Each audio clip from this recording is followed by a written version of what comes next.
Just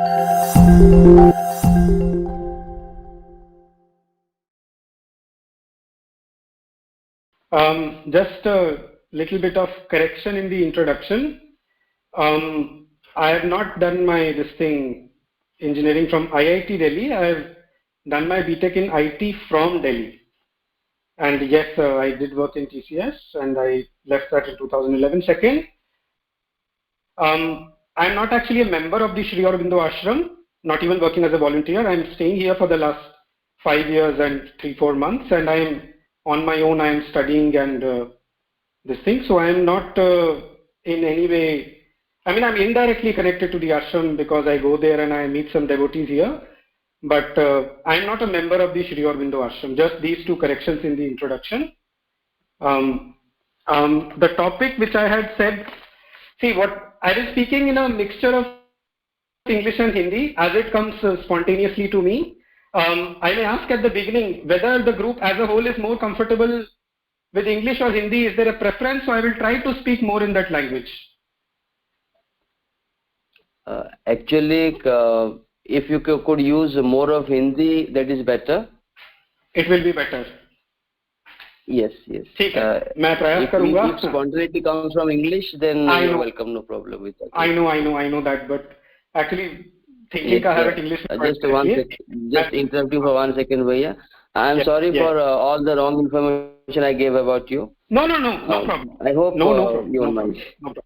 Okay, yes. No. We can continue with the. जी. तो जो मैंने टॉपिक चूज किया है, the topic was Shri Aurobindo the future advancing towards its realisation.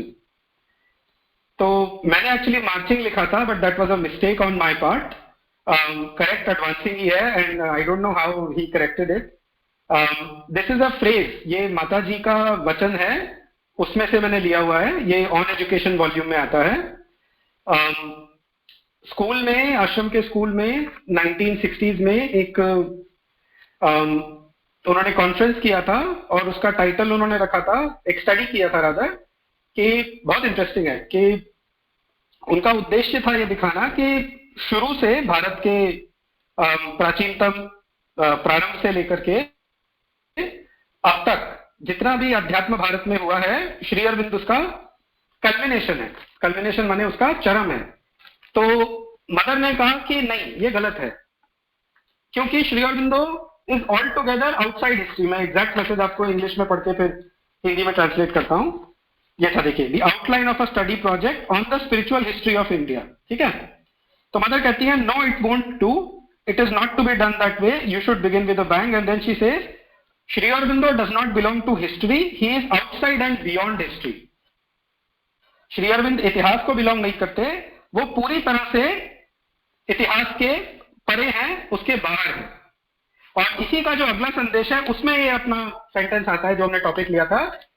Sentence है 3, उसमें सेंटेंस है, ये उसमें मिडिल सेंटेंस है, Shri Aurobindo is the future advancing towards its realisation. मैं पूरा पढ़ देता हूं for the sake of completeness. First sentence, Shri Aurobindo does not belong to the past not to history. Shri Arvind न तो भूतकाल का हिस्सा है न इतिहास का. Shri Aurobindo is the future advancing towards this realisation. Shri Arvind भविष्य है जो खुद की परिपूर्ति की तरफ बहुत तेजी से आगे बढ़ रहा है. ठीक है. और तीसरा sentence, thus we must shelter the eternal youth required for a speedy advance in order not to become laggards on the way. इसलिए हमें एक चिर यौवन, ठीक है, इटर्नल यूथ, चिर यौवन हमें धारण करना होगा ताकि हम, मतलब उनके साथ बेसिकली स्पीड रखने के लिए, ताकि हम पीछे न रह जाएं. लैगर्ड को यही बोलेंगे कि हम एवोल्यूशन की जो स्पीड चल रही है, कहीं हम उसमें धीमे ना पड़ जाएं, वरना एवोल्यूशन हमसे बहुत आगे निकल जाएगा, हम वहीं के वहीं रह जाएंगे. तो ये है. जब मैंने ये सेंटेंस पढ़ा था मदर का कि Shri Aurobindo is all together beyond history, तो मुझे भी एक झटका लगा था, बिकॉज मैं यही मानता था, जो आयोजक थे उस प्रोग्राम के, उन्होंने सोचा कि श्री अरविंद कल्मिनेशन है. बट जब मैंने रिफ्लेक्ट किया कि मदर ने ऐसा क्यों कहा है, रादर ये थॉट अपने आप आया, तो समझ में आया कि मदर ने ऐसा इसलिए कहा है बिकॉज श्री अरविंदो ने जो प्रयास किया ओवर माइंड और सुपर माइंड के बीच का जो सेपरेशन है उसको हटाने का, और केवल इंडिविजुअली नहीं, उसको यूनिवर्सल लेवल पे हटाने का, वो कभी किसी ने कल्पना भी नहीं करी थी। श्री अरविंद कहते हैं कि वैदिक ऋषि जो थे वो सुपर माइंड के बारे में जानते थे, उस तक पहुंचना उनका लक्ष्य भी था, और उन्होंने इंडिविजुअली उसमें जाने की कोशिश करी थी, लेकिन कलेक्टिव के लिए, मतलब सब लोगों के लिए सुपर माइंड को प्राप्त करके उसको उन्हें अवेलेबल कराने का पूरी धरती के लिए, ये प्रयास पहले कभी नहीं हुआ था। और एक्चुअली श्री अरविंदो की जो जीवन है उसको पढ़ते हैं, आप कितनी बायोग्राफीज पढ़ लीजिए, ऑन हिमसेल्फ पढ़ लीजिए, कभी भी ये संतोष नहीं हो पाता कि हमने पूरी तरह समझ लिया, बिकॉज वो जीवन इतना महान है। और धीरे धीरे जैसे हमारी योग में प्रगति होती है, असली चीज वही है कि चेतना के अंदर हमारी प्रगति होनी चाहिए। जब चेतना में हमारी प्रगति होती है तो हमें समझ में आता है कि उन्होंने एक्चुअली क्या किया है। और व्यक्तिगत रूप से मुझे करीब 12-13 साल का स्टडी लग गया था केवल थोड़ा थोड़ा समझने में, झलक मात्र मिलने में, कि ओवर माइंड और सुपर माइंड के बीच का डिफरेंस क्या होता है। और तब ये समझ में आता है कि मदर ने ऐसा क्यों कहा कि he is all together beyond history. कोई भी इतिहास उस चीज को कवर नहीं कर सकता। Now to come to the topic, कि मदर ने ऐसा, और ये बाय द वे मदर ने ये कहा है 2 अप्रैल 1967 को, आज से ऑलमोस्ट 55 साल पहले, कि Shri Aurobindo is the future advancing towards its own realisation. वो भविष्य है जो बहुत तेजी से अपनी परिपूर्णता की तरफ अग्रसर है। क्या हुआ है ऐसा, मदर ने ऐसा क्यों कहा? जरा एक्चुअली इसको प्रॉपर जो जजमेंट, मतलब प्रॉपर जो इसको जस्टिस कर सकता है, वो वही कर सकता है जिसने इतिहास को बहुत ही बारीकी से पढ़ा हो, समझा हो। जॉर्ज वैन ब्रेखम नाम से एक राइटर थे ऑरोविल में, उनकी मैंने कुछ किताबें पढ़ी हैं, उससे मुझे आइडिया लगा। बट इन शॉर्ट, अगर एक तरीके से देखें, जब श्री अरविंद ने जन्म लिया था 1872 में, तब धरती पर इलेक्ट्रिक बल्ब भी नहीं था। तब लोग संध्या काल में, मतलब जैसे भी, मैं तो 1983 बॉर्न हूं और मेरा कोई भी एंसेस्टर वगैरह उतना पहले का नहीं था, या मेरा कांटेक्ट नहीं हुआ ऐसे किसी से, but it was all dark basically after sunset, you know, and even electric bulb नाम की चीज नहीं थी। और ये टेक्नोलॉजिकल एवोल्यूशन की बात कर रहा हूं। और आज की तारीख में मैं यहाँ पांडिचेरी में बैठा हूं, आप लोग उड़ीसा में बैठे हैं, उड़ीसा में भी एक जगह नहीं होंगे, अलग अलग जगह होंगे, और हम सब एक दूसरे को सुन सकते हैं, बात कर सकते हैं। It is nothing short of a miracle. Computers, मैं उस फील्ड से हूं इसलिए उसके बारे में मेरी थोड़ी ज्यादा रुचि है। जो पहला ट्रांजिस्टर बना है, ट्रांजिस्टर मतलब एक बेसिक चीज होती है, उसके बाद इंटीग्रेटेड सर्किट होता है, उसके बाद फिर माइक्रोचिप होते हैं। पहला ट्रांजिस्टर अप्रोक्सीमेटली 1948 या 49 में बना था, हमें यही पढ़ाया गया था। एवोल्यूशन इतनी तेजी से हुआ है, चाहे वो टेक्नोलॉजी के फील्ड में हो, चाहे वो सोशियोलॉजिकल लेवल पे हो। एक एग्जांपल है सोशियोलॉजिकल एवोल्यूशन का, कि इवन एडवांस कंट्रीज जैसे यूरोप, अमेरिका वगैरह में भी फर्स्ट वर्ल्ड वॉर के टाइम तक अप्रोक्सीमेटली 1917, 1918 विमेन को वोटिंग राइट्स तक नहीं थे। आपने ये चीजें शायद पहले सुनी होंगी टॉक्स वगैरह में, but these are worth repeating. मतलब 1/2 of humanity was not allowed the freedom to choose its leaders. तो ये एक बहुत ही ज्यादा बड़ी चीज हुई है, आई मीन सोशियोलॉजिकल पर्सपेक्टिव से। मेन चीज जो है, श्री अरबिंदो क्या रिप्रेजेंट करते हैं? श्री अरबिंदो रिप्रेजेंट करते हैं सुपर माइंड, जो आपको उसको हिंदी में अतिमानस नाम दिया गया है। यह परिपूर्ण चेतना है। यदि यह चेतना प्राप्त हो जाती है तो कोई भी द्वंद्व नहीं रहता, ठीक है? चाहे वो पुरुष प्रकृति का द्वंद्व हो, चाहे वो पर्सनल इम्पर्सनल जिसको कहते हैं उसका द्वंद्व हो। पर्सनल जो होता है वो भक्त का लक्ष्य होता है, इम्पर्सनल ब्रह्म जो होता है वो ज्ञानी का लक्ष्य होता है।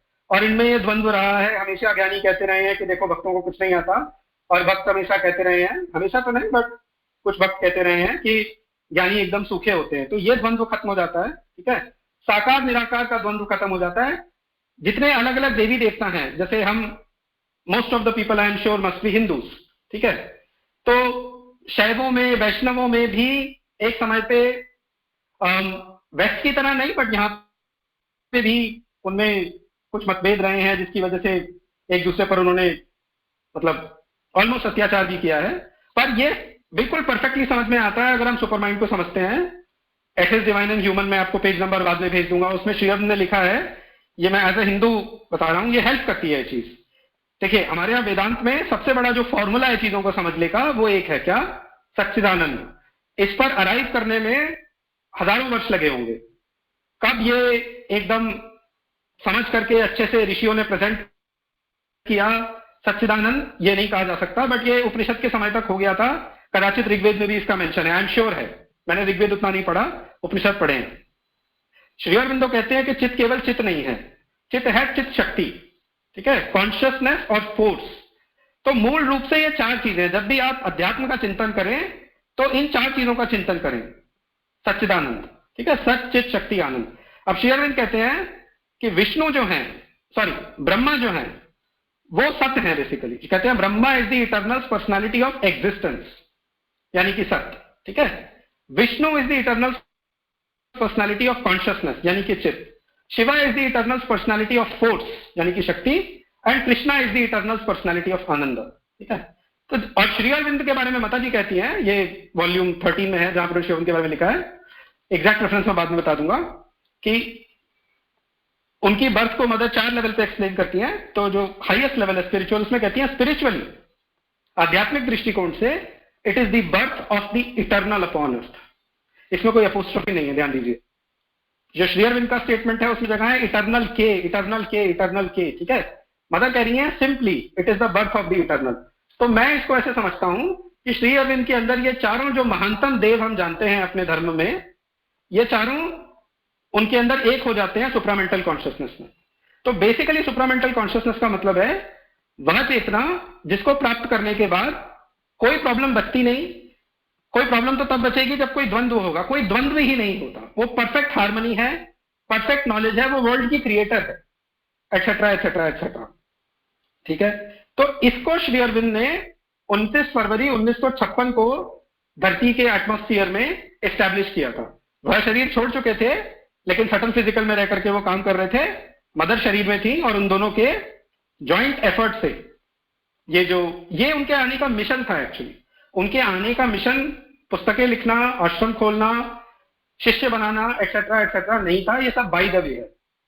जो उनके आने का रियल पर्पस था, मिशन था, वो ये था कि सुपर माइंड को इस्टेब्लिश करना। ये आप वॉल्यूम 13 मदर का पेज 56 उस पर देखेंगे, उसमें मिशन वर्ड आता है। मदर कहती हैं कि सुप्रीम को, मतलब वो प्रेयर लिखती हैं कि अब जो कि मेरे आने का मिशन पूरा हो चुका है, तो आप मुझे संकेत दीजिए क्लियरली कि यही शरीर मैं कंटिन्यू करूं या फिर इस शरीर की जगह कोई और रूप, कोई और व्यक्तित्व इस काम को आगे लेकर के जाएगा। और ऑब्वियसली उनको सैंक्शन मिलता है तो वो 17 साल और रुकती हैं, ठीक है, और मतलब आगे बढ़ाती हैं चीजों को। तब से लेकर के आजकल जैसे बच्चों में देखा जाता है, मतलब एवोल्यूशन का एग्जांपल देने की कोशिश कर रहा हूं, कि वो लोग जितनी आसानी से टेक्नोलॉजी को, स्मार्टफोन्स को, इन सब चीजों को ऑपरेट करते हैं, लैपटॉप वगैरह को, ऐसा लगता है कि जैसे पहले से ही ना उनके अंदर कोई चिप फिट होकर के आया है फ्रॉम द मदर्स वूम। ये सब एवोल्यूशन के साइन है। और भी प्रोडिजीज बोलते हैं इसको आजकल। ये तो क्या प्रोडिजी नहीं है, ये तो आम तौर पे देखने को मिलता है, बट मदर के टाइम पे ये प्रोडिजीज होना शुरू हो गए थे। ये भी प्रोडिजी वर्ड अगर कोई सर्च करे incarnateword.in पे, प्रोडिजी या प्रोडिजीज मदर के कलेक्टेड वर्क्स में, तो उसको मिल जाएगा कि मदर ने माना था कि ये जो प्रोडिजीज का आना है ये सुप्रामेंटल की वर्किंग का एक संकेत है, ठीक है। एक बहुत बड़ा संकेत जो मैं मानता हूं, क्योंकि सुपरमाइंड है वननेस की कॉन्शियसनेस, ये बिल्कुल क्लियर होना चाहिए। वननेस को आप आत्मानस का पर्यायवाची मान सकते हैं, ये बिना किसी ज्यादा संशय के कहा जा सकता है कि उसका मतलब है वननेस। अब जब श्री अरविंद ने 1947 में अपने वो 5 ड्रीम्स लिखे थे, तो उसमें वन ऑफ द ड्रीम्स यही था, the unification of the entire humanity. वो हुआ है। पहले वो सैटेलाइट के थ्रू हुआ था, टेलीविजन वगैरह के थ्रू हुआ था, उन चीजों के थ्रू हुआ था, रेडियो वगैरह, लेकिन सबसे ज्यादा हुआ है जो रिसेंट टाइम्स में, मतलब लास्ट इंडिया में लास्ट 20 ईयर्स में, that is through the internet. हम उसी की वजह से कॉन्टैक्ट करें। ये सारे जो साइंस है ना, ये सारे के सारे these are all going towards oneness basically. These are all science of oneness. और आप एग्जांपल देख लीजिए एजुकेशन के फील्ड में, ठीक है, एजुकेशन के फील्ड में बहुत काम हुआ है तब से। आश्रम का स्कूल तो उसमें पायनियर है ही है। दिल्ली में एक विराम्बिका नाम से स्कूल है, ऑल्टरनेट एजुकेशन उसमें दी जाती है, and basically it is soul oriented education. मैं जब स्कूल में था तब इतनी कॉन्शियसनेस नहीं थी, तो टेंडेंसी होती थी कि माइंड के अंदर चीजों को भरा जाए, which is the wrong way to teach. Education word ही जो होता है उसके जो रूट्स होते हैं, एड्यूस, EDUCE, एड्यूस का मतलब होता है ब्रिंग फोर्थ, बाहर निकालना, ठीक है। ई जो इसमें प्रीफिक्स है, ई और एक्स होते हैं इंग्लिश में, दोनों का मतलब होता है आउट। उसके बाद ड्यूसर, ड्यूसर का मतलब होता है टू लीड, आई थिंक, या हमें ठीक से याद नहीं आ रहा, बट उसका बेसिकली मतलब है बाहर निकालना, बाहर निकालना, यू नो। तो जो हमारे अंदर ज्ञान, जो हमारे अंदर ईश्वर पहले से बैठा हुआ है, जो सर्वज्ञ है, उस वो जो डिवाइन न्यूक्लियस है, उससे चीजों को सरफेस पे आने देना, दिस इज एजुकेशन। और अब इस चीज के बारे में कॉन्शियसनेस बढ़ रही है, अवेयरनेस बढ़ रही है कि this is the right way to educate. Otherwise what you have is very, you have sort of intelligent बच्चे होते हैं, मेमोरी वगैरह अच्छी होती है, कॉन्सेप्ट्स वगैरह को समझते हैं, but many time there is no soul, really speaking. वो रह जाता है वो एलिमेंट, बट वो इंप्रूवमेंट हो रहा है। अब जैसे मैंने सोल वाली बात करी, एक बहुत बड़ी चीज मैं बताता हूं जो मैंने देखी है, समझ में आती है। मदर ने 67-68 के आसपास बोला था, एजेंडा में आता है कि the universal necessity of ego is over, ये मदर ने बोला था, ठीक है। कि ईगो का एक रोल था। ईगो का क्या रोल था? ईगो का रोल था सारी पर्सनालिटी को एकत्र करना। ईगो मतलब क्या होता है? अहम, कि मैं, ठीक है। अगर मैं का ही भाव नहीं होगा तो हमारी पर्सनालिटी डेवलप नहीं हो पाएगी। लेकिन मदर ने कहा कि ego has done it service, अब ईगो की जरूरत नहीं है, the universal necessity of ego is over. और आप आजकल देखेंगे कि जो मतलब मैं 39 का हूं, ऑलमोस्ट अगले महीने 39 का होऊंगा। मेरी जनरेशन, उससे लेट से एक जनरेशन और पहले, जो 20 से लेकर के ऊपर, जिनमें आप थोड़ा जजमेंट ले सकते हैं, आपको दिखाई देगा कि सॉर्ट ऑफ पर्सनालिटी जो होती है बच्चों की, वो ऑलमोस्ट एज अ होल ना साइकिक के अराउंड वो इंटेग्रेटेड होती है। और सबसे ज्यादा जो चीज हेट करी जाती है इस जनरेशन में, वो होती है ईगो। आप कितने भी सक्सेसफुल क्यों ना हो, आप कितने भी पैसे वाले क्यों ना हो, लेट्स से फेमस क्यों ना हो, लेकिन अगर आपके अंदर ईगो है तो आपको भी पसंद नहीं करेगा। ये बहुत बड़ा चेंज है, साइकोलॉजिकली, इवन स्पिरिचुअली कहा जा सकता है, it is a massive change. The children are just automatically integrated around the ego. ये सब वो जो एवोल्यूशन की मार्च फॉरवर्ड है उसके संकेत हैं, ठीक है। ब्रैकहम जैसे एक एग्जांपल देते हैं, वो एग्जांपल आई मीन पॉलिटिक्स के क्षेत्र का एग्जांपल है कि 56 में सुपरमाइंड आया था, और विद इन 16-17 ईयर्स अमेरिका में एक वाटरगेट स्कैंडल नाम से चीज हुई थी। तो उसके अंदर वर्ल्ड का मोस्ट पावरफुल आदमी, अमेरिका का president, even he was exposed. I think उसका नाम रिचर्ड निक्सन था। इंडिया में भी पॉलिटिक्स में बहुत जबरदस्त चेंज आया है 2014 में। तो कहने का मतलब यह है कि जो सुपरमेंटल फोर्स है वो हर क्षेत्र में बहुत बहुत तेजी से काम कर रही है। इवन मैंने जब ये बात डिस्कस हुई थी अरूप जी से, तो मदर का एक मैसेज मैंने भेजने को कहा था, सर्कुलेट करने को। I will read that message, it's from the agenda. I should have probably started with it, but ठीक है, जैसे भी जो फ्लो में आया। So she says this on 16 February 1972। She says in 50 years, 50 साल में, द होल वर्ल्ड, ठीक है, पूरी दुनिया, all the receptive section of humanity, मानवता का संपूर्ण ग्रहणशील जो सेक्शन है, जो हिस्सा है, ठीक है। I am not saying intellectual, ये बहुत इंपॉर्टेंट है, क्योंकि इंटेलेक्ट की टेंडेंसी क्या होती है? अपने आप को सेल्फ सफिशिएंट समझने की, कि आपने बौद्धिक रूप से कुछ समझ लिया, मुझे समझ में आ गया, अब मुझे और कुछ जानने की जरूरत नहीं है। ये बहुत बड़ा ट्रैप है, योग के अंदर स्पेशली ये बहुत बड़ा ट्रैप है किसी भी प्रोग्रेस में। तो इसीलिए वो कह रही है, I am not saying intellectual, I am saying receptive, जो ग्रहणशील है, ठीक है। All the receptive section of the world will be embraced, फिर अपने आप को करेक्ट करती है, not embraced, absorbed in the power of Sri Aurobindo's thought. Those who already are have the good fortune of being the first ones. That's all. मैं एक बार हिंदी में इसको पढ़ने की कोशिश करता हूँ। ये मदर ने बोला है 16 फरवरी 1972 को। I will try to say this again in Hindi. 50 साल में, 50 वर्षों में संपूर्ण विश्व का जो ग्रहणशील हिस्सा है वह श्री अरबिंदो के थॉट में एब्जॉर्ब हो जाएगा। एंटायर ह्यूमैनिटी मदर बोल। और मेरा ये मानना है कि कोरोना जो आया है, कोविड जो आया है, वो इस डेडलाइन को मीट करने के लिए आया है। It sounds a little funny and little cruel to say this, but ये फैक्ट है। मदर ने 1972 में बोला था, अभी 50 इयर्स हो गए हैं।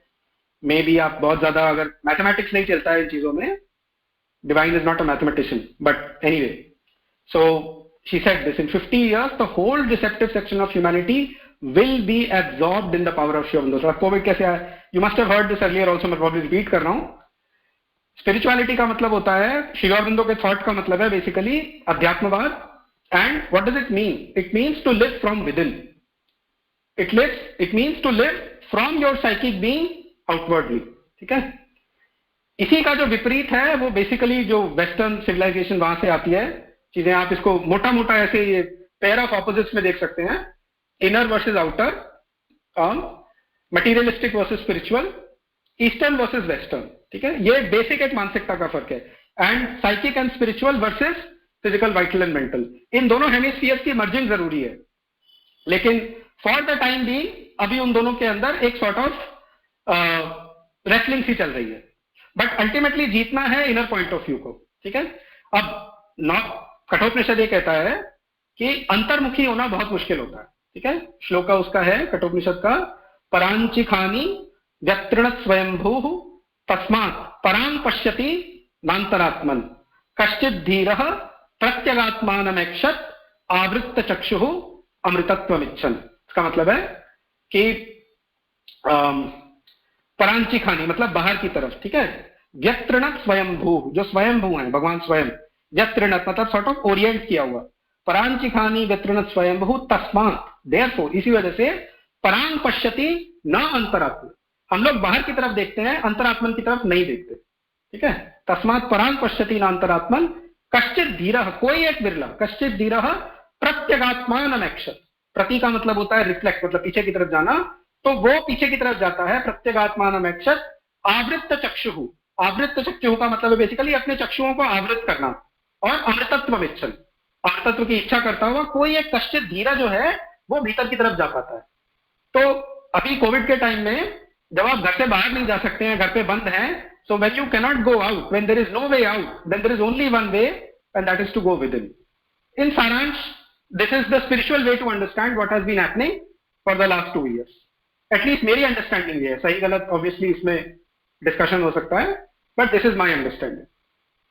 तो और ये देखने में आएगा कि जब ये पूरी खत्म होती है चीज और कम्युनिकेशन हो पाता है, आई एम श्योर कि आपस में आप लोग अपने फ्रेंड्स रिलेटिव से बात कर रहे होंगे, लोगों के अंदर एक चेंज आएगा ही आएगा. डेफिनेटली आएगा. ज्यादा लोग अंतर्मुखी होंगे, एटलीस्ट सोचना शुरू करेंगे चीजों के बारे में, हायर चीजों के बारे में. अर्थ कामा केवल के बारे में नहीं, धर्म मोक्ष और जो स्पिरिचुअलिटी है उसके बारे में people will be forced to think. Plus obviously humanity को एक थोड़ा झटका चाहिए था, because they were not treating mother earth as mother अर्थ.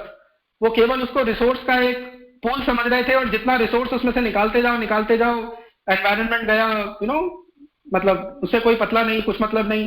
तो there had to be a check कि वर्क फ्रॉम होम की वजह से बहुत चीजें बदलेंगी. मतलब ये इट्स एन एवोल्यूशनरी थिंग, इसमें कोई भी डाउट नहीं.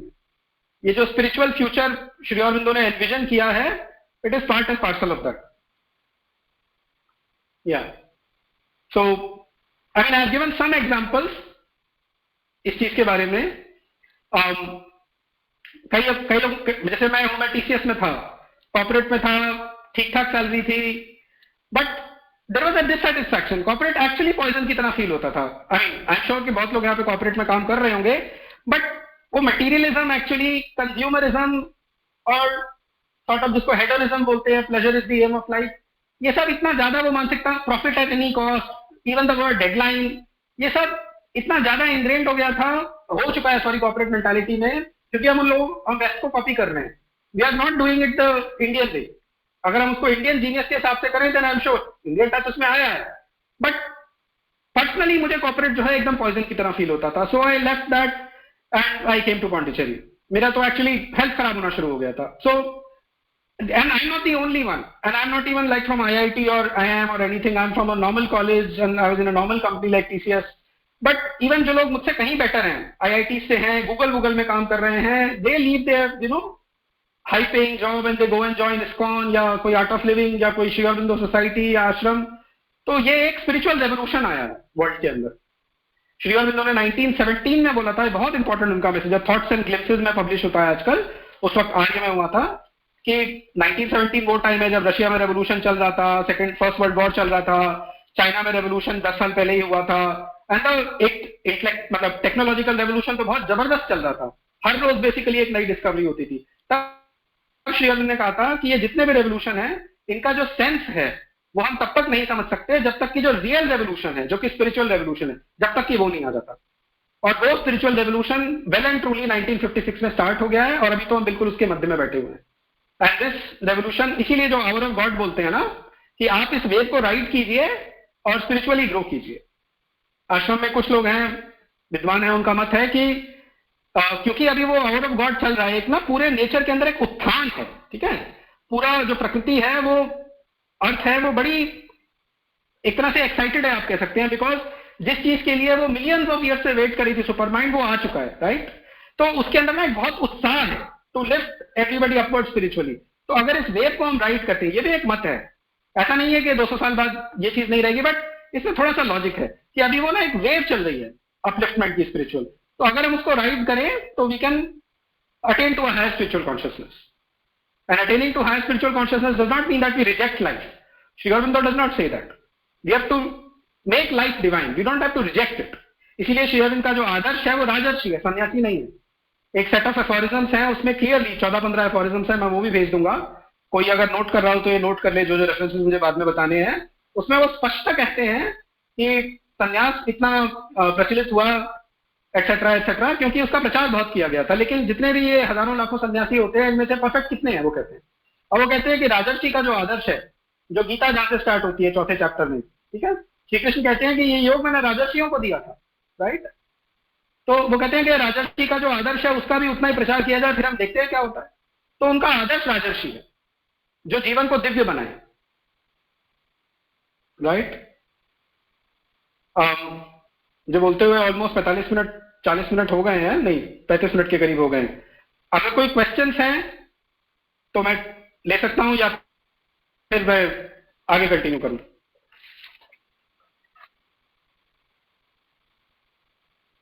Hello, we can continue bhaiya. If anybody is asking any question in between through text, I'll put it on you. Right. अच्छा, मैंने जैसे बताया, Yes. मतलब see, my aim in this talk is to give this good news basically how the future is advancing towards its realization, right? तो एक बहुत amazing चीज आपको दिखने को मिलती है, ये एक ऑकल्ट फिनोमेना है, but since I am sharing sort of the good news, I may say this. अच्छा हाँ, इसमें मैं कुछ 1-2 बुक्स रेकमेंड करना चाहता हूँ। ब्रेखम की, जॉर्जेस बेल ब्रेखम की एक बुक है पैटर्न्स ऑफ द प्रेजेंट नाम से। उसमें उसका एक कॉम्प्लीमेंटरी वॉल्यूम है ओवरमैन, बट अगर कोई पैटर्न्स ऑफ द प्रेजेंट भी पढ़ ले, मेरे पास उसका ईपब है, मैं I can share it freely, I don't have any issues. कि उसमें ब्रेखम ने 56 से लेकर के जब तक वो थे तब तक का ट्रेस करने की कोशिश करी है। When he wrote the book in 2002, 50 years almost, आप समझ लीजिए। कई और एग्जांपल्स दिए हैं, वो सारे एग्जांपल्स अगर मैं दूंगा तो it will take a lot of time, but I recommend that book very strongly, patterns of the present. उससे ये जो टॉपिक है ना, एंड दिस एडवांस मार्च, ये आपको और बहुत क्लियरली समझ में आएगा। ब्रेखम की बाकी भी बुक्स बहुत अमेजिंग है। बियॉन्ड मैन फॉर एग्जांपल मैं ब्लाइंडली रिकमेंड कर सकता हूं कि it is a fantastic book. जिसने नहीं पढ़ी हो और जो थोड़े स्टूडियस टाइप के हों, उन्हें बियॉन्ड मैन और पैटर्न्स ऑफ द प्रेजेंट, ये 2 बुक्स जरूर पढ़नी चाहिए, राइट। तो जैसे हम सुनते हैं श्री राम श्री कृष्ण के बारे में कि वो आए और उन्होंने उस असुर को मारा, एक्सेट्रा एक्सेट्रा। प्रॉब्लम सॉल्व हुई क्या? पूरी तरह से प्रॉब्लम सॉल्व नहीं हुई। क्यों नहीं हुई? बिकॉज जो रूट कॉज, ऐसा नहीं है कि वो नहीं कर सकते थे, बट हर एक चीज ना टाइम के, it happens according to its time. समय से पहले कुछ नहीं होता है। श्री राम सात्विक माइंड खोलने आए थे, खोल दिया। श्री कृष्ण ओवर माइंड खोलने आए थे, खोल दिया। अभी ह्यूमैनिटी को अगर देखा जाए तो क्या वो सात्विक माइंड को भी पूरी तरह अटेन करिए? बिल्कुल नहीं करिए। Most of the humanity is at the vital level, probably at the physical level. केवल खाना, कपड़ा, पैसा, सेक्स, इन सब चीजों में बुद्धि रहती है ज्यादातर। तो लेकिन जब डिवाइन देखते हैं कि कुछ लोग रेडी हैं, कुछ सोल्स रेडी हैं, या जब when he decides in his vision that the time has come to open another chapter in the earth's evolution, then he does it, irrespective of the masses, right? तो श्री अरविंदो ने इस चीज का रूट कॉज एनालिसिस किया, right. और वो root cause analysis में उनको सुपरमाइंड के बारे में पता चला as he went along. Vivekananda का जन्मदिन था 4 दिन पहले। विवेकानंद ने उनको सुपरमाइंड के बारे में संकेत दिया और धीरे धीरे उनकी उसके बारे में नॉलेज बढ़ी।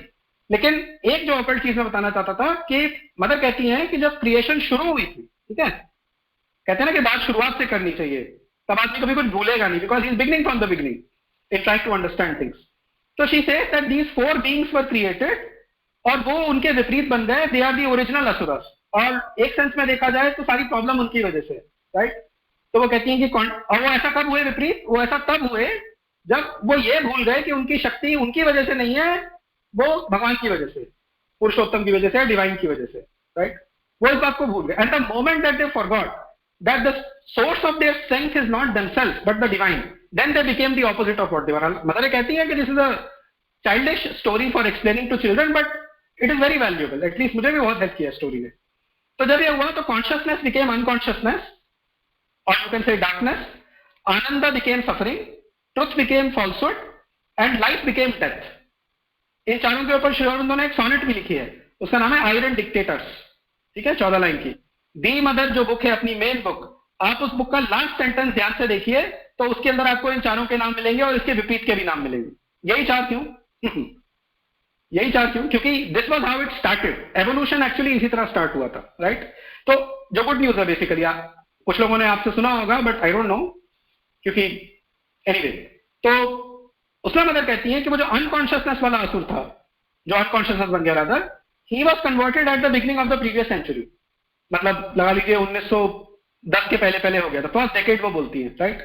मेरा ये अंडरस्टैंडिंग है कि आर्य जो 1914 में आया था वो एक्चुअली कन्वर्ट हो गया, वो मतलब डिसॉल्व नहीं हुआ, he is actually now working for the divine, जो कॉन्शियसनेस वाला बीइंग था, and these are even before the gods, तो in a certain sense they have even more power than the gods, right. तो मेरी understanding ये है कि अगर वो कन्वर्ट नहीं हुआ होता तो शायद आर्य भी नहीं लिखा जा सकता था, because Arya is unprecedented in the history of knowledge.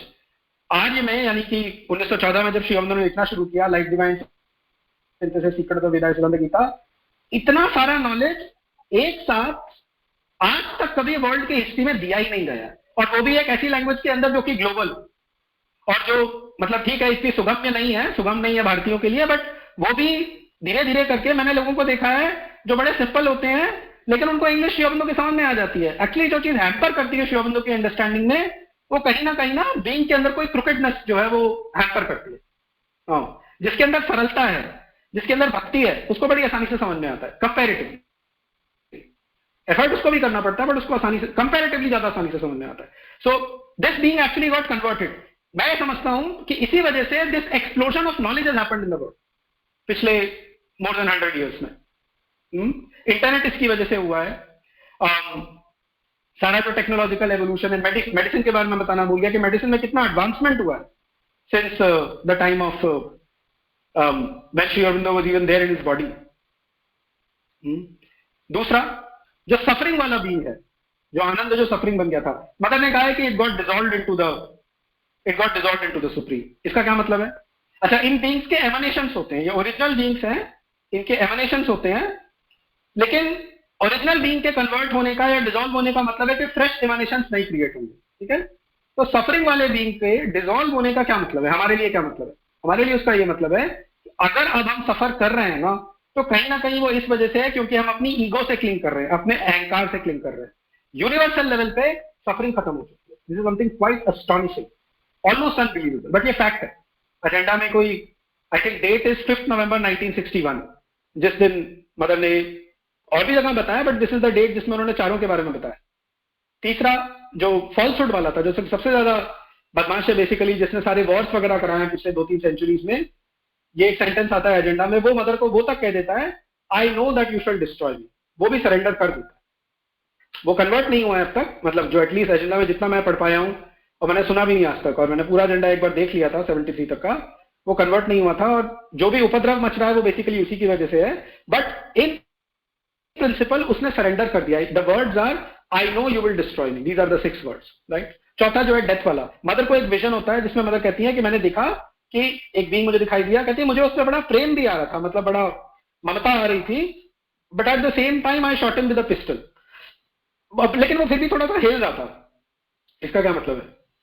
स्नेह आ रहा है obviously, because you know everything is the mother's child. Shri Aurobindo ने दी मदर में लिखा है, दी असुर, महेश्वरी के लिए, the asura and the rakshasa and the pishacha, even these are my children. तो ये इसलिए स्मरणीय है क्योंकि हम किसी को लेबल लगाएं कि वो असुर है, वो ऐसा नहीं होता है। Even they are the mother's children, उनके लिए भी एज फार एज पॉसिबल हमारे लिए कंपैशन होना चाहिए। अगर उनसे फाइट करना है, उनको किल करना है, वो भी हमें लविंग कंपैशन के साथ करना चाहिए।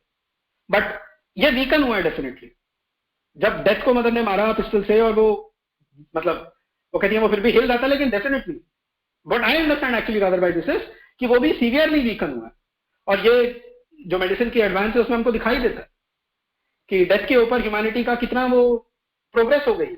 सुनने में आया था 10 साल पहले कि स्टेम सेल्स जो हैं वो बर्थ के टाइम पे निकाल करके रख लिए जाएंगे, जो अम्बाइलिकल कॉर्ड थी उसके रूप में, अम्बाइलिकल कॉर्ड में, और बाद में आपको जीवन में कोई भी प्रॉब्लम हो तो वो जो अम्बाइलिकल कॉर्ड का जो बैंक था जहाँ पे वो स्टोर्ड है, वहां से स्टेम सेल्स को यूज करके आपकी बॉडी की सारी प्रॉब्लम्स को वो ठीक कर देगा। ये पहले आया था, पता नहीं इसका क्या हुआ। जब भी ये मेंशन होता है तो ये भी याद रखना चाहिए कि शिव अरबिंदो ने लाइफ डिवाइन में लिखा है कि यदि फिजिकल साइंस ऐसा मेथड कोई निकाल लेती है जिसके द्वारा एक प्रैक्टिकल इमॉर्टैलिटी हमको अटेन हो जाए, लेकिन अगर सोल की प्रोग्रेस नहीं हो रही है और वो बॉडी जो है, जो इंस्ट्रूमेंट है, वो बेसिकली सोल की प्रोग्रेस को फॉलो नहीं कर पा रहा है, तो सोल सर्वोपरि है, वो भी शरीर को छोड़ने का कोई ना कोई रास्ता ढूंढ लेगी। तो इन शॉर्ट, सबसे पहले हमें अपनी सोल ढूंढनी चाहिए, उसके बारे में कॉन्शियस होना चाहिए और उसकी प्रोग्रेस के बारे में अवेयर होना चाहिए, और उसकी प्रोग्रेस के अराउंड हमको हमारे रेस्ट ऑफ द बीइंग को इंटीग्रेट करना चाहिए।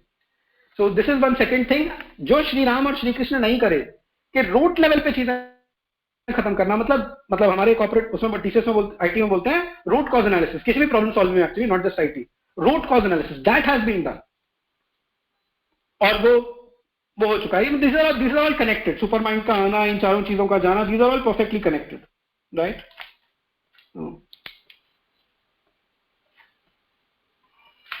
एक आपने, मैंने नोट किए थे पॉइंट्स जो आपने स्टार्ट किया था दुर्गा स्तोत्र से एंड वंदे मातरम, मैंने 2 बार बीच में सुना।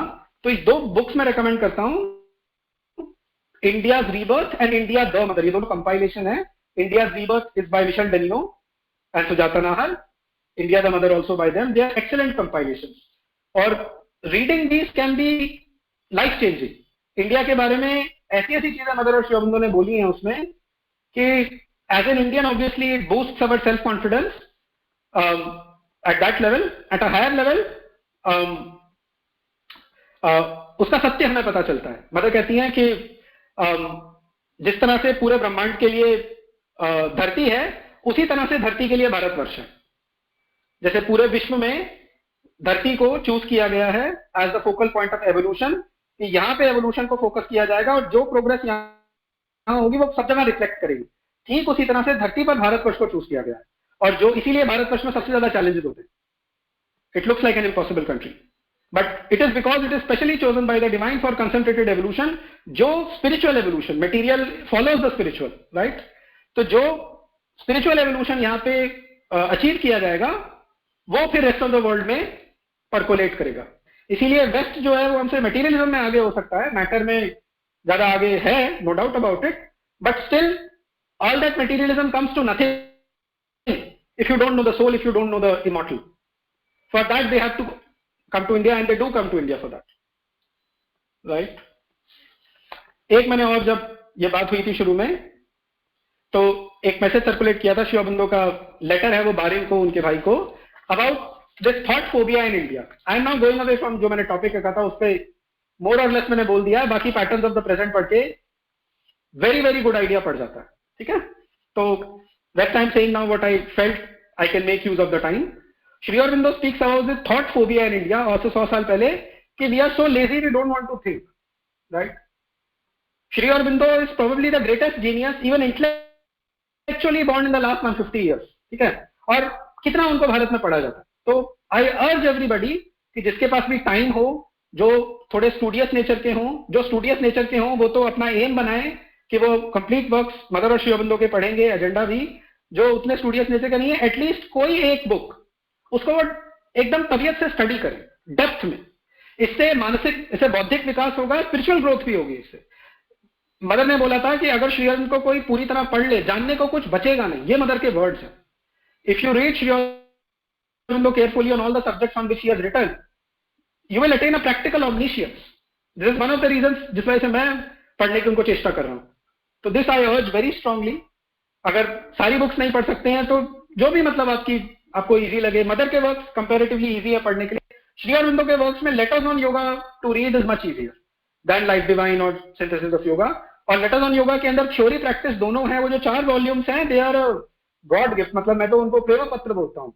दे are the love letters of our divine beloved.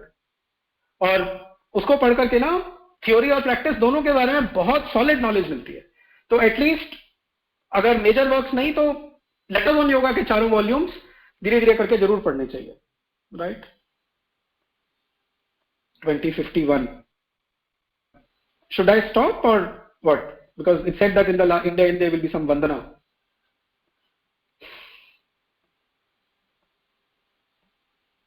Yes, we can stop here. Okay. And I hope we will continue this discussion with you in the future even.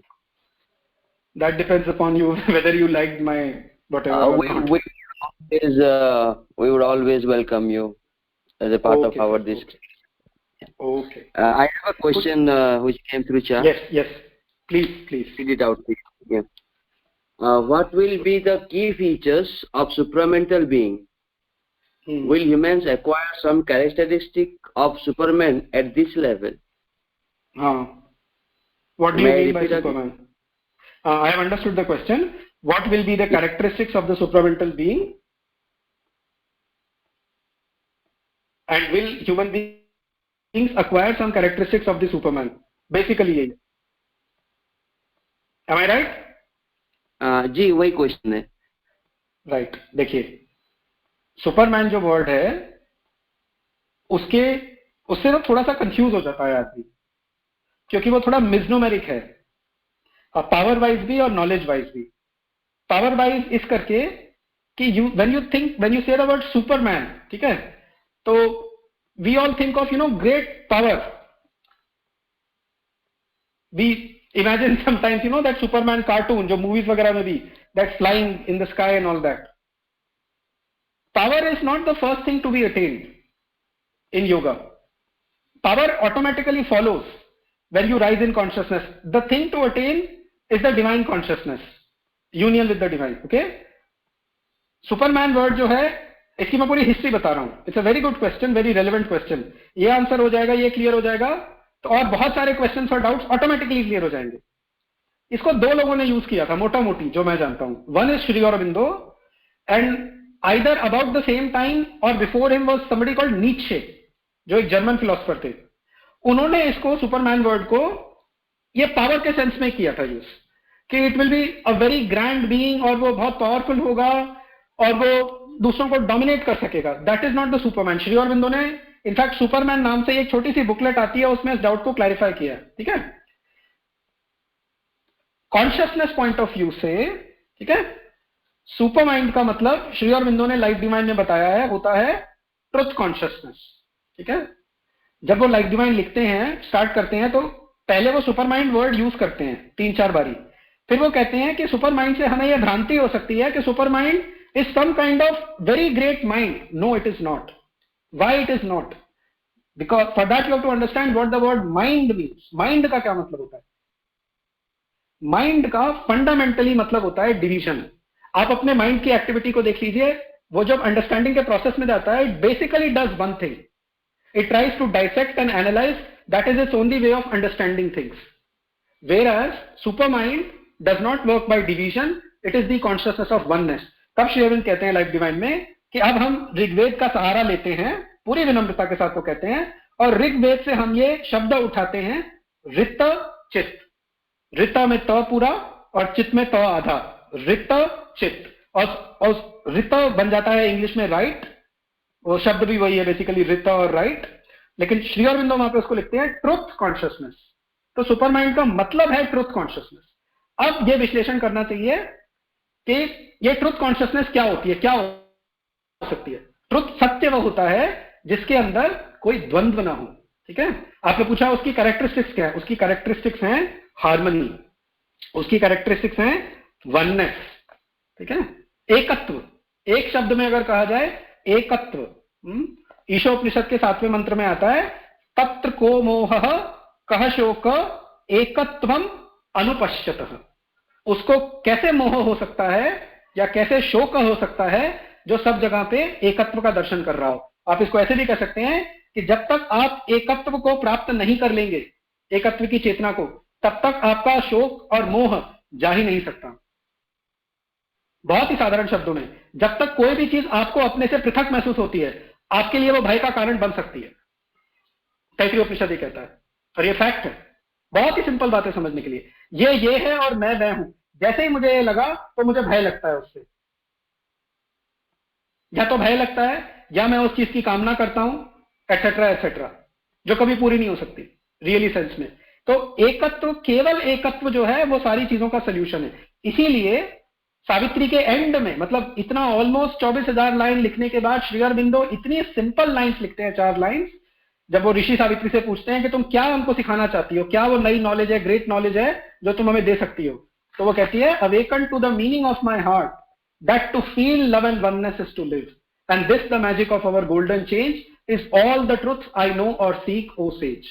इसमें ये लाइन याद कर लीजिए, to feel love and oneness is to live, this love and oneness is the supramental consciousness. Love actually supermind के भी ऊपर है, love is आनंद।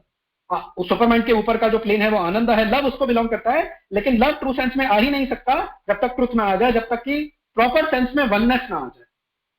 तो ये है सुपरमाइंड का। और क्या मतलब होता है? सुपरमाइंड का मतलब होता है knowledge, perfect knowledge. Shri Aurobindo कहते हैं mind is ignorance seeking for knowledge, super mind is knowledge in possession of itself.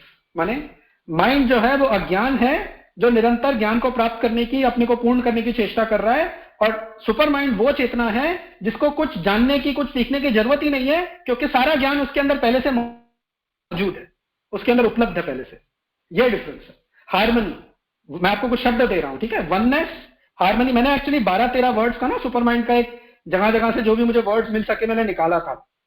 सत्यम ऋतम बृहतम एक होता है, ये आता है अथर्ववेद में, कि जो ट्रूथ है, जो राइट है और जो वास्ट है, जहां पर भी आपको संकीर्णता दिखाई दे, इसका मतलब वो सुपरमाइंड के विपरीत है। ठीक है? सत्य क्या होता है? सत्य अनंत भी होता है। तो जहां आपको इंफिनिटी की कॉन्शियसनेस आए, that is a sign of supermind.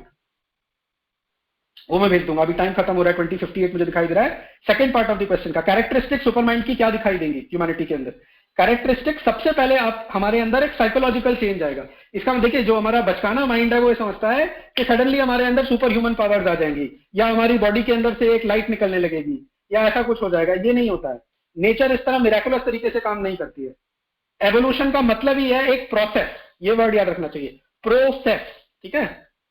Everything happens here bye a process. अगर कोई तमोगुण में है तो वो सीधा गुणातीत नहीं बन सकता, वो रजोगुणी बनेगा, फिर सत्वगुण में जाएगा उसके फंडामेंटली, और उसके बाद वो गुणातीत बनेगा। तो हमारे अंदर जो सुपरमेंटल के लक्षण होंगे वो होंगे ये जो लव एंड वननेस की कॉन्शियसनेस है, इसके अंदर ग्रोथ होना। ठीक है? किसी से भी हम हेट नहीं करेंगे। श्री अरबिंदो एक पोएम में अपनी कहते द वन सेल्फ में, the hater knows not it is himself he hates. घृणा करने वाला ये नहीं जानता कि वो स्वयं से ही घृणा कर रहा है। ठीक है? ज्ञान, आजकल जो इंटरनेट, स्मार्टफोन्स वगैरह के थ्रू इवन एक मतलब समाज के छोटे से छोटे स्तर का व्यक्ति ईएमआई पे फोन लेकर के भी गूगल और यूट्यूब मेनली इन दोनों के द्वारा पूरी दुनिया की नॉलेज उसके हाथों में बैठी हुई है। ठीक है? आजकल इवन 4-5 हजार रुपए में भी एक ठीक ठाक स्मार्टफोन आ जाता है। This is a sign of the supermind कि इतनी नॉलेज इज पावर, ऐसे से राइट। कुछ समय मतलब 100 साल पहले लेट्स से अगर किसी को कुछ इस तरह की नॉलेज चाहिए होती, he will have to go to some Brahmin, और वो भी बताएंगे नहीं बताएंगे, या आपकी फैमिली में जो नॉलेज है, आपके कास्ट में या जाति में जो चलती आ रही है, आपको केवल उतनी पता होगी।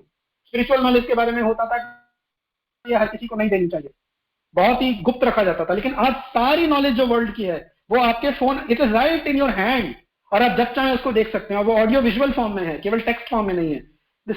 If this is not a sign of the supermind, I don't know what is, right.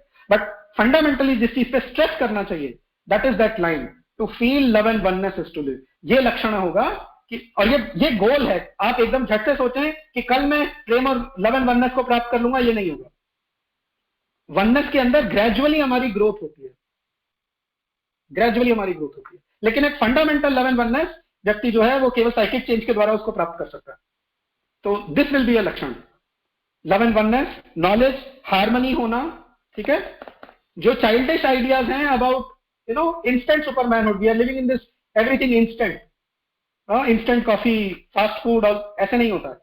This is design, evolution का प्रोसेस ही है उल्टा। ये तो मैं बोल रहा हूं, वेस्ट और ईस्ट के बीच का जो फंडामेंटल डिफरेंस है from the outer to the inner versus from the inner to the outer. वो लोग पेशेंस की कमी क्यों होती है? Why this all deadlines word? Because they don't know about the reality of the soul and spirit. They think that this life is the only life. This not the only life. सबसे पहले तो आपको soul को accept करना पड़ेगा। गीता पढ़िए, गीता में भगवान जब बोलना शुरू करते हैं, the very second verse he says, ऐसा कभी नहीं था जब तुम नहीं थे, मैं नहीं था, ये लोग नहीं थे। ऐसा कभी नहीं होगा जब मैं नहीं होगा, तुम नहीं होगा, ये लोग नहीं होंगे। This is the first thing that you have to understand, that you are essentially immortal. यही नहीं पता होगा तो सब कुछ गड़बड़ हो जाएगा। तो इस कॉन्शियसनेस की वृद्धि होना, starting to feel your own immortality. Savitri में बहुत सारी लाइन्स हैं इसके लिए।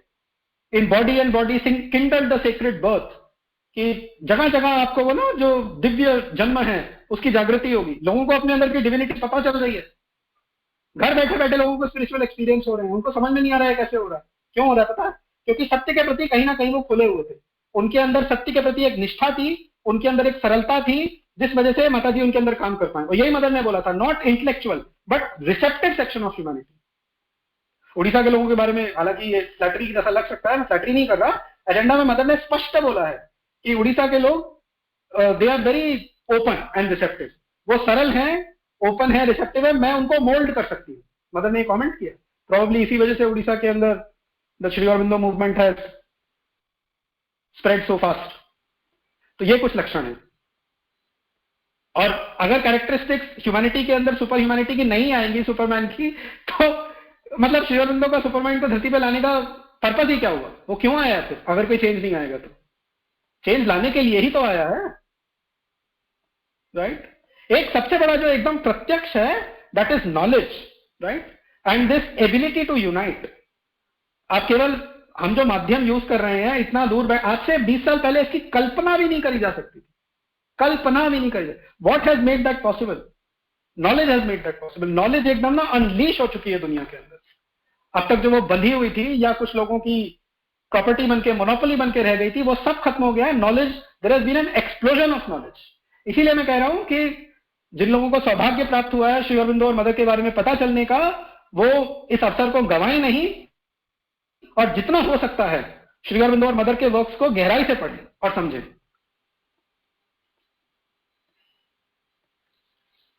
Did that answer the question even somewhat satisfactorily? We can hope so.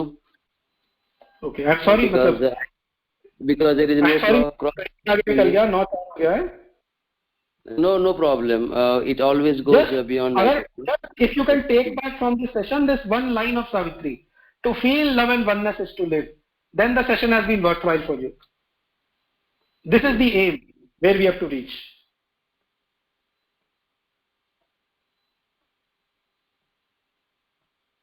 Anything else? Yes, yes.